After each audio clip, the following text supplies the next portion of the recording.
Thank our Book Sandwiched In committee for choosing this season's titles and authors. It's been a great season, and we're going to continue throughout May. A couple of program notes for you. If you enjoyed the review last week, The Book of Joy, I want to just remind you that there will be a book discussion about the Book of Joy, and that's tomorrow, Wednesday, May 3rd, from noon to 1, in the Rundle Arts Room, and the arts librarians are going to lead a discussion about that. So last week you heard the review, and if you are free tomorrow at noon, you can come and have more discussion about that book. Everyone is welcome. The Rundle Arts Room is on the first floor across the street in our other building. Also want to point out Thursday, May 4th, at 4 p.m. here in this room will be the Sokol High School Literary Awards contest celebration and awards. And this is the best in high school written and performed poetry and prose. This is original work as judged by nationally published authors, and it's a wonderful celebration. It's a continuation of 31 years for the Friends and Foundation to offer this competition, and many of our alumni have gone on to writing careers and would love to have your support tomorrow for the students. So please consider joining us in this room at 4 p.m. And also just want to remind you that we do have our Book Sandwiched In Challenge going on, and private support is needed more than ever to make this the best library it can be. And that's where the Friends and Foundation and you fit in. The Friends and Foundation board and staff members will match any Book Sandwiched In audience gifts up to $1,000. So there's a form on your seat, as you'll see. One side is for our annual campaign, the other side is for our capital campaign. So anytime between now and May 16th, our last review date, if you would like to make a donation and simply write BSI on your check, your donation will be matched 100% for double the impact. No amount is too small. Everything helps us.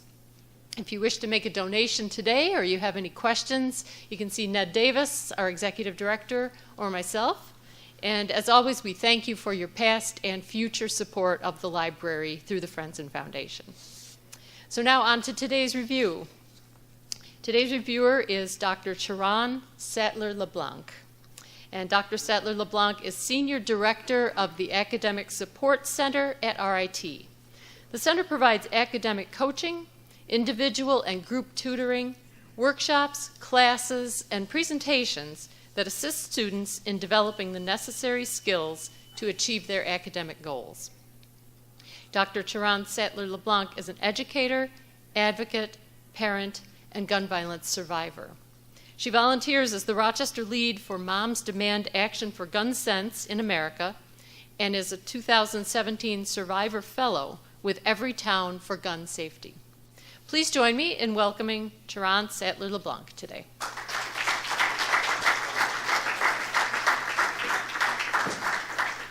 Well, thank you so much for the invitation and the welcome, and I especially want to thank my friend Gary Puttup, who I believe is on the board and suggested me to be a part of this. So again, I appreciate the opportunity to be here today to learn with all of you. And so I understand my charge today is to do a review and hopefully entice you to pick up the book and read it yourself. So as Rebecca shared, we'll be talking about Another Day in the Death of America. So just a little bit about me. I recently got my doctorate, so I survived, I got it. I also have a minor in guilt, fear, and shame, so if any of you have been through higher education, happy to talk with you about that. And so a lot of my professional experience has been working in student affairs, working both in residence life, and most recently at the Center for Women and Gender, where we help students sort of navigate the challenges of relationships, counseling and support, and now at the Academic Support Center. So a lot of the framework that I think about with my work is in a community setting. So it's kind of the lens I see everything.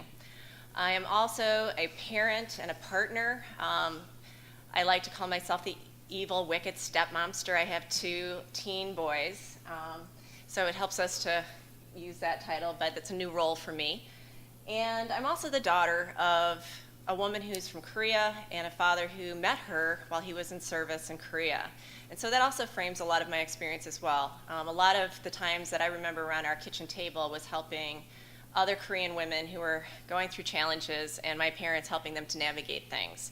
And a lot of that also was helping them navigate relationships and marriages that were disintegrating. So we've often been a family that's kind of been a bridge for a lot of communities. And also as a part of that, with that immigrant experience, was my father, in the deal, agreed to bring my mother's sister over. And so my cousins were just, I was born very close to them. My oldest cousin, Julie, when I was in college, Julie was 23 years of age, and she had ended the relationship with the father of her child, but was still trying to maintain that relationship with him. He knew that she was not going to be coming back, and he chose to bring a gun. He shot their daughter, who was 5 years old at the time. He then turned the gun on my cousin Julie, and then he turned the gun on himself. So this happened to me in 1990. This happened to my family in 1990, and it's one of those things, you know, when you're from an immigrant family, and some of you can certainly appreciate this, I think we all share that, you try to process it. And is this just an individual incident? You know, who does this happen to? And you know, over the years, as I've watched sort of things unfold in our society, and certainly has been impacted by the news, you know, whether it's seeing the frequent reports that you see of domestic violence where a partner chooses to end his partner's life and his own life, and now more often you're seeing the children being taken as well, the fury that I feel with that, and then also some of the mass shootings that we've seen in recent years. I've engaged in behavior which they call rage giving, I think. So what happens is there's an incident, we choose to give it to a charity, and so it was after the Charlotte, South Carolina shootings 2 years ago that I gave to Everytown for Gun Safety, and a lot of their work has been really based in the grassroots work of their volunteers, and that's how I got involved. And so today I'm a Survivor Fellow, and that's part of the work that we're doing, is sharing our stories to help people learn about gun violence and encourage more dialogue so that we can change our culture. So that's just a little bit about me, probably a lot more than we wanted. But I also wanted to share that because it also gives me a bias as we look at this story. And so I'm going to own that right up the front. So when I was invited to read this book, I was a little concerned because it's a tough subject. But so just to kind of give you an overview, Gary Young chose one day to look and sample and take a look at specifically the deaths of young people on that day. And on any given day in America, on any given day today, 7 young people will die by gun violence. So he chose a random day, not summer, not a holiday, just a Saturday in November. And on the day he chose, and this was in 2013, 1 year after Sandy Hook, not even quite 1 year, 10 young people died. So his goal in writing this was really to put a face to the collateral damage of gun violence. And so while it is not exactly a calendar day, we actually go 24 hours into Sunday the 24th, but he looks at 24 hours. And so as he identifies these victims, he tries to go back and, as a journalist, learn about these people through interviews, through information he can find on social media. Gary himself brings a very unique perspective. He lives in the United States, he's married to an American, but he is from England, and he has a nice British accent. But here he is also a black man, and his family is from Barbados, Barbados. So he's really seeing it from a very different perspective. He arrived in the United States in 2013, and actually in 2015 he and his family returned to Britain. And he also brings with him the perspective of being a parent to 2 black children. And as he sees all of these things happening in our country, what does that mean for his family? What does that mean for his as a parent, especially as he was a parent in Chicago, Illinois, with all of the violence that they're seeing? So I think as we look through this story, it is, and it's interesting because there's ways that I had to read it so that it was okay for me. So, as an academic, I can read it as a case study and really take it apart. So let's look at what's happening in these towns. Let's look at these individuals. Let's look at all of these things. But also with each chapter that covers one life, I found myself at the end going on Google and looking for their photos and looking for their obituaries and looking for their Facebook pages. And I think that's what's one of the really compelling things is all the stories that come out in this book. So on an everyday basis in the United States, on average, 7 children will die by gun, or in 2013 it was just shy of 7. 1 female, 3 blacks, 3 white, and 1 Hispanic. And as I shared, in this particular day, he identified 10 cases. And so really, literally, it takes a look across the United States. So you're seeing both cities, suburbs, rural, urban, and it's really across the board. All of them are boys. They're all boys, aged between 9 and 19 years of age. So, and it really kind of shows the spectrum of sort of the gun violence that we see in the United States every day. One of the things he points out is the cases he's not able to cover, the stories he can't cover, and those brush against all of this different socioeconomic backgrounds, all the different races, all the communities. We see it here in Monroe County. We see it in our Pittsburghs. We see it in Greece. We see it in Chicago, or downtown of our Rochester. And that's suicide. And those don't necessarily get reported out. We collect the statistics, but you're not going to hear about them.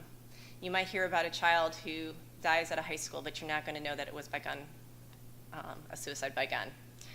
And those tend to be disproportionately male, white, Native American, or Native Alaskan.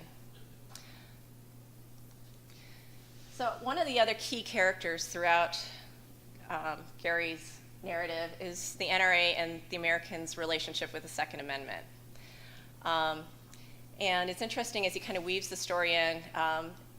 The first chapter actually brings him into Indianapolis, where in 2013 the NRA was hosting their national convention. Just this past month in Atlanta, Georgia, the NRA had their convention in Atlanta, Georgia. And as we've seen the shifts in politics, the President of the United States was actually a keynote speaker at the NRA convention. And really shares the narrative of how the NRA sort of presents their worldview of how the world is a very dangerous and insecure place. What's interesting is, you know, in the quotes, they talk about terrorism and how there's home invasions and drug cartels and carjackings and all of these really bad things that are happening. And that there's this sense that America is already in trouble and the solution is to bring a gun into your home. And it's, at least for me, it was interesting reading through all of these stories. You know, we'll get into that. So probably one of the catalysts for this book is Sandy Hook. And I think Sandy Hook was a catalyst for a lot of us to really pay attention. And so as you will recall, in December of 2012, a young man walked into a school, this after murdering his mother, and killed 20 children, and 6 adults were also killed in the attack. And so for a lot of us, there was a lot of dialogue about whether it's a type of weapons, or why do they have weapons, or what is this type, how do we keep our children safe? And also an interesting narrative too about who is killed, who are these victims. And while mass shootings certainly capture our attention, these shootings are happening every single day. Every day in the United States, 90 people will die by gun violence. 200 or so of them will also survive their injuries. So almost 300 people every day are shot. So this is happening every single day in America. It was interesting, I was posting about preparing for this, and one of my students was just appalled that 10 people would be shot in a day, and the news never said anything about it. I'm like, it's not just one day, it's every single day. So for me also it was very interesting because I've committed a lot of my time as a volunteer now to Everytown for Gun Safety and Moms Demand Action. So it's, you know, there's a number of different gun violence prevention groups. So Moms Demand Action is certainly a character in this. So I was really paying attention. So also, Moms Demand Action was formed as a result of Sandy Hook. So when this book is actually being reviewed or written, is not even 1 year into the organization. A little bit of trivia: it was actually founded by a woman who's originally from Fairport, New York. So that's Shannon Watts. She was actually a stay-at-home mom in Indiana at the time, but again, got things going on Facebook and started this organization.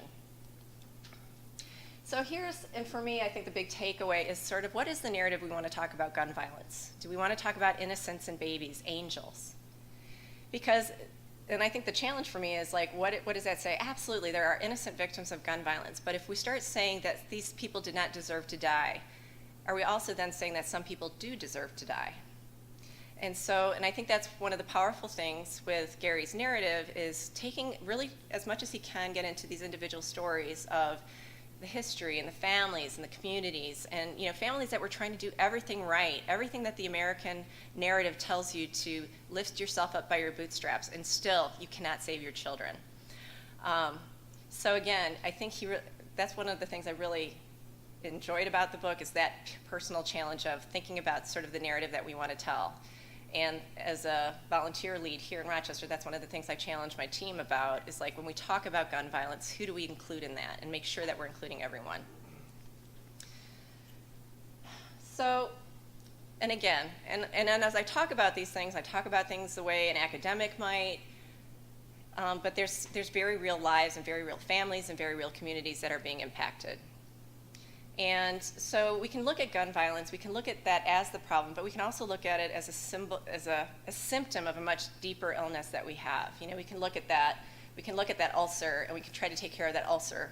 Or is there another deeper systemic problem that we're addressing? And I think there's so many parts of the story where Gary is able to talk about the intersections of race, power and privilege, segregation, all of the things that we are struggling with here as a society. Gun violence disproportionately impacts people of color. Gun violence disproportionately impacts people who are socioeconomically disadvantaged. But he also kind of shares throughout these stories and these different narratives about the different ways we treat each other. And how, for example, African Americans may be 6 times more likely to be incarcerated than whites, or 2 times as likely to be unemployed, and 3 times as likely to be living in poverty. There's different parts of the story where you can talk about, you know, how hard it is to, again, live that American dream, lift yourself up by your bootstraps, but how everything has to go correctly for a very long period of time. And the challenge that we have, and we can think about this here in Rochester, New York, is that we can feel safe about all the gun violence. We have one of the most violent communities in the state of New York, in the United States. But we protect ourselves and think about, well, that's okay because it's not in my neighborhood. And what are we doing to pay attention about that? So segregation can be a very serious barrier to empathy. Now, when it happened at Sandy Hook, that really kind of woke everyone up. That could have been my school, my children. And so he really makes, throughout the book, he kind of makes these connections between the access to opportunity, the challenges that you have when you don't have agency or power, and the implications with gun violence. So as you see communities that have really been disenfranchised, where their jobs have been ripped away, where the infrastructure has been ripped away, you see sort of this correlation of increases in gun violence. One of the pieces, too, that just kind of really stood out to me, and again, sort of challenging the gun lobby's narrative, is this one study. For every, certainly there are reasons why you want to protect your home, but what are we telling ourselves about that narrative? But for every justifiable shooting to protect ourselves, there are over 20 different incidents where the gun is used to hurt someone you know. So whether it's an altercation with a neighbor, whether it's a child who grabs a gun and commits suicide, those are the unintentional shootings. So there's 7 criminal assaults or homicides, and that indicates people in the house who are using their own gun in those homicides. We're not talking about strangers. And then the accidental shootings and the 11 attempted or completed suicides. So over 20 incidents of risk to your family versus protecting your household. So I'm just going to do a quick overview, and again, for my again, I try to frame it in different ways. And so as we talk about gun violence, there's a number of ways that we come to gun violence. We talked about the mass shootings, and certainly that's brought gun violence to a lot of people's attention. But domestic violence is, as I shared earlier, a very personal connection, and we see it all the time. And it makes me crazy because I feel like we put this little white picket fence around this violence, and we feel comfortable because, well, we don't have to worry, it's all contained. But the very story that is shared in Gary's book is about 9-year-old Jaden. And again, we have a situation where there was a relationship that was separating. The ex came to the house, shot through the door, and killed Jaden in the incident. And in this section, he talks a little bit about sort of the constructs of, when men feel really disenfranchised and really feel disempowered, and how that can sort of manifest in domestic violence. These are also 2 additional cases throughout this book where they shared, and in both these situations were best friends who accidentally shot and killed their friend. So in the story of Tyler Dunn, He's a boy in Michigan. He was playing at home with his friend. His father had to go to work. His father was a trucker, left the boys at home alone. The house was full of guns. And so while his friend was showing the gun, it got stuck on his pants as he was putting it down, and it went off and killed his friend. And the book also goes through and sort of chronicles what's the impact on those families and communities. Those families are still living in that community, and how do they interact? How do they interact on Facebook? How do they interact when they see each other in the stores in the community, and how that continues to manifest? Gun violence is not just the day, it's not just the funeral, but it just keeps going on. And I can tell you from 26 years of experience, it keeps playing out in families. Edwin Rajo he had been with his family, living in a complex in Texas, kind of a rough complex. Mom was trying to be very protective, always try to keep an eye on them. Edwin snuck out to see his best friend, and so the two of them had got a gun to protect themselves, and they had dropped the clip, and were just kind of messing with it, you know how kids play and make selfies for Instagram and Facebook. And he had her hold the gun to his chest, and she did not know there was a bullet in the chamber. They didn't even see the entry wound because it was so close. So here you have incidents where there's been accidental gun deaths by best friends. And I'm even struggling, even just kind of putting this together and how do you put a label on this, but how do we talk about this, and what sort of labels do we feel safe in putting these folks together? So for lack of a better word, and I apologize up front, I'm going to put it as urban violence. And so Gary really takes a lot of time in this to really take a look at sort of the narrative of innocence and babies, and what are sort of the circumstances around these young people's lives. In many of these cases, he's unable to talk to the families. Again, there's a lot of guilt and shame around it, a lot of distrust, a lot of hurt. So he tries to reconstruct as much as he can from social media. A lot of these rebuilt through Twitter. So certainly, he shares that as balanced of a picture as he can for these young people. But again, some of these are shootings where they're wearing the wrong color. And a group might have been looking for a kid who was wearing a red hoodie, and that's just the hoodie he wore that day, and he was murdered as a result of that. And again, so we have so many of these stories. The family that was really trying to get their kid through high school, really working with him. He loved to tinker on things. He was rebuilding this car, and a stray bullet goes through the back of the window and kills him. And then there's the story of Samuel. His mother, and again, it's a perfect study of poverty in the United States. She is on a good track. She's got a good job. She's rear-ended, sustains pretty serious injuries. She's hit by someone who's uninsured. So she's not able to work, and her unemployment runs out in 1 month, and she has to be disabled for an entire year before that starts to kick in. How is she supposed to pay the rent in between? So at that point, she moves in with a friend, merges the families. That's a wonderful time. But as soon as she can, she gets into housing that she can afford. And that's the neighborhood where her son, after a night of playing Uno and Xbox and hot chocolate, is walking his friend the 7 minutes to his house and is mistaken for someone else and shot. So many stories. So again, on the one hand, I can read these stories and think about, just case study, sociology kind of perspective, but these are real lives and real families, and these are the real stories that we don't necessarily get to hear about in the news bites that come across our feeds throughout the day. So I only have a couple of minutes, I'm probably even over at this point, but I just want to kind of put things into context. There's a lot of ways we're living and dying in the world. But what is gun violence? And it's just such a uniquely American thing. But this is just a graphic from the New York Times, and you can see in the shaded areas, these are all different ways that people have died in 2010, from accidental injury, that's a pretty big one, to things we think about like cancer and heart disease. But homicides and suicides, you can see, are pretty significant, exceeding cancer and heart disease. So gun violence is becoming much more a part of the American narrative, just as much as apple pie. This is also a graphic that came out after the first 100 days of the year, and it takes a comparison. It takes a look side by side of how are things going. Are we seeing an increase or a decrease?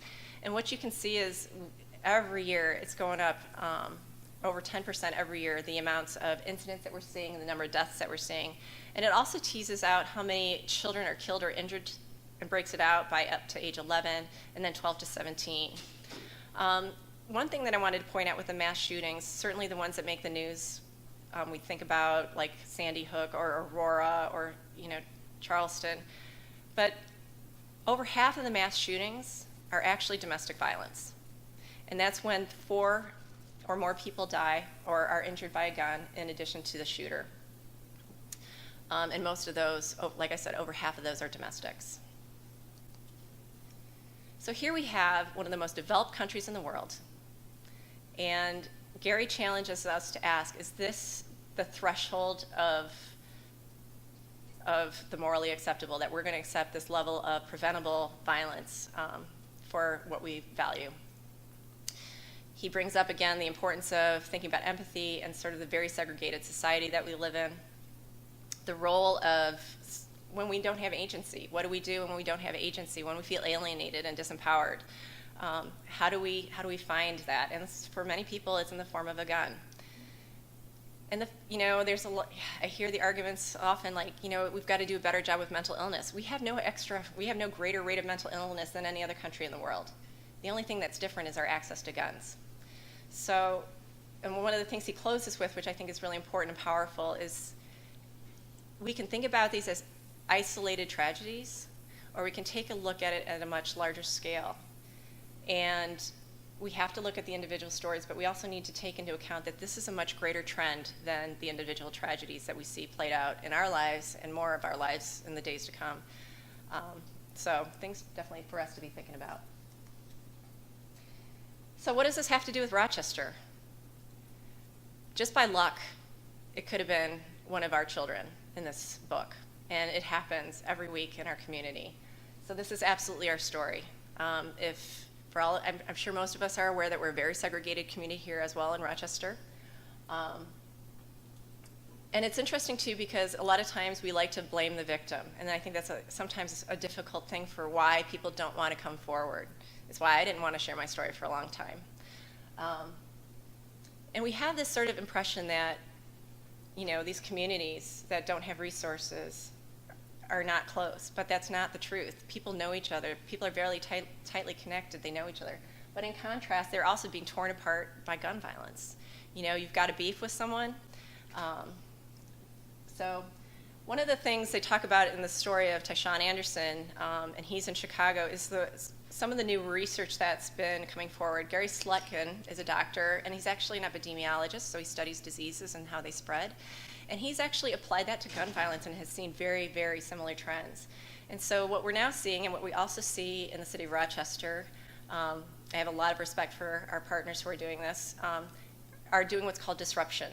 So identifying, keeping an eye on what's happening in the community and trying to be out there in the streets to try to break up some of these, and break these things up before they become violent and fatal. So knowing who the high-risk individuals are, making those outreaches, having people in the community who are connected. So again, and this is what appeals to me, is sort of that community response, and how can we help and impact that. So I'm going to give a shout out to my friends at ABC, Action for a Better Community and Save Our Youth. They are some of the folks who are really in the streets, talking to kids, and trying to help bring our numbers down. So what can we do? So I want to let you know that we have an opportunity coming up in June. I'm wearing orange today. June 2nd is National Gun Violence Awareness Day, and I love the story behind this because it's about a young woman. Hadia Pendleton was a student in Chicago, and just 2 weeks after marching in President Obama's second inauguration parade, she was brought down by a stray bullet. So her friends responded, and they challenged people to wear orange in her honor because that's what hunters wear to keep each other safe. And on what would have been her 18th birthday, we celebrated the first National Gun Violence Awareness Day. This year will be our 3rd year. So I encourage you to learn a little bit more about the Wear Orange. Maybe wear orange on June 2nd or June 3rd. We'll have actually, there's a number of events that are being planned around the community. As you can imagine with volunteers, some of those plans are still in the works. But we will have a show at Gallery R over on College Avenue right next to the Gay Alliance. and we'll be showing the Mother's Dream quilts, these are quilts that are made by survivors and victims of gun violence in various communities. We'll be working on one of our own for Rochester. So that opening will be on June 2nd, so I encourage you to come over and learn about some of those stories and take the opportunity through the month to think about ways that in your own communities you can think about or talk about gun violence awareness. Unfortunately, my club is not very exclusive. And what we know from the statistics is that more and more of us will know someone who's been impacted by gun violence, and I'm pretty sure there's probably some folks in this room already who've been impacted by gun violence. So just in closing for my comments, if you would like to learn more, and from Everytown for Gun Safety, if you'd like, I'd encourage you to take your phones out and text 64433, and just text the word honor, and they'll get connected with you and help you get informed about upcoming events and some great resources about gun violence awareness, so that you can be equipped to have conversations. We need to have more conversations about this so we can impact people to make changes in our culture. So a little bit of a book review, a little bit of a plug on my part. So any questions about the book? Yeah. Well, this isn't specifically about the book, but what are your feelings about the likelihood of getting some kind of federal gun control in the foreseeable future? Well, one of the first things that so what are my feelings about federal level response to gun control? And so the first thing I'm going to do is reframe that a little bit, gun violence prevention. So some of the ways we think about this, we know that guns are a part of our culture, you know, and we have a great history of hunting and sportsmanship, and we want to respect people who are responsible gun owners. But, you know, similar to Mothers Against Drunk Driving, what we're working for is how can we keep guns out of the hands of dangerous people. And so some of the things that folks are working for are universal background checks. You know, and look at the state of New York. We actually have some very strong laws here, but we also have many folks who are gun owners. Some of them are frustrated with some of the things. Others of them are okay with it. But a lot of the violence that we're seeing, particularly in our city of Rochester, are guns coming from outside the community. So that's sort of evidence that background checks and policies work, because they have to go outside of the state to get our guns. The problem that we're dealing with also, you know, when you think about Chicago, when you think about Rochester, there's states nearby that have much weaker laws. And we have actually what we call the iron pipeline that's feeding guns into our communities. So we have a lot of work to do on that. A lot of what the activists are doing is working on local legislation, so working state, and there's right now probably the biggest thing that we're concerned about is concealed carry reciprocity.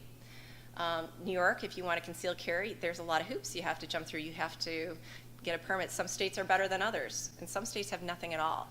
And so that's kind of what we're working for. You know, and one of the things that the NRA will say, or advocates will say, is that it's like a driver's license. It should work in every state. If it had the same level of care that went into a driver's license, we wouldn't have to have this conversation. So does that answer your question? So thanks. Would you recommend this book, and if so, why? I've actually been pushing this out to a lot of folks to really encourage folks, because I do feel that this, number one, it kind of gives you a spectrum of some of the ways we're impacted by gun violence, whether it's in our homes and accidental shootings, to, you know, the violence, the random anonymous violence that we see in other places. But it also gives you a real look into sort of the different cultures and the different experiences that we have, and can hopefully create some more compassion about, you know, we can really feel safe. Some of us can really feel safe, and like I said, that's not me. But I would absolutely, so I've been absolutely recommending it. I think it's, you know, definitely for folks who are wanting to change our culture, I think we need to be able to talk about things beyond Sandy Hook, absolutely, and how this is impacting all of our communities. So, any other questions?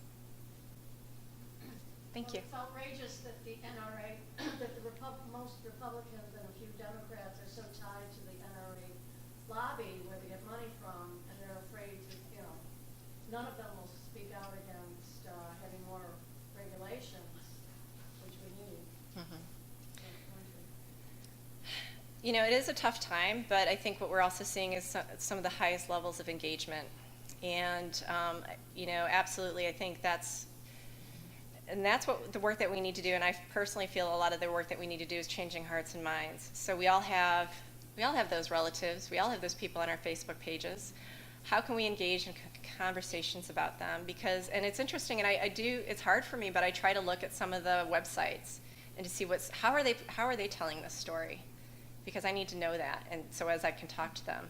I've had people challenge me and saying, well, what are you going to do when only criminals have guns and you don't have guns to protect yourself? And my response is, in my experience, I'm not worried about the stranger. I'm worried about someone that I know and trust hurting someone else. That's not the only narrative, but that's a pretty big one. So we have to engage, and we have to talk with the people who sometimes we're not comfortable in talking with. So. Thank you so much. I appreciate it. I appreciate your feedback.